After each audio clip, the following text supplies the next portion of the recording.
the band Dilaw. Dilaw is a Filipino rock band formed in Baguio in 2021. Originally an alternative hip-hop duo between singer Dilaw Obero and guitarist V. De La Rosa, the group expanded into a full indie rock collective with the addition of Wayne De La Rosa bass guitar, Leon Carlos guitar, and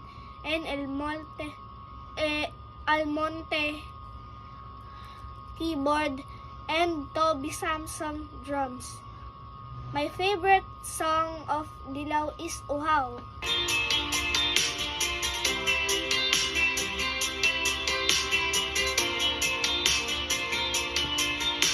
Lumilit man ang paligid, ay ikaw pa rin ang ilaw ko.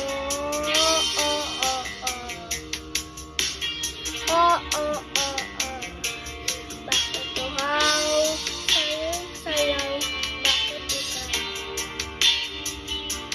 Bibitaw, sayaw, nabinigaw. Ako'y giniginaw, halika rito, dito ka lang sa tabi ko.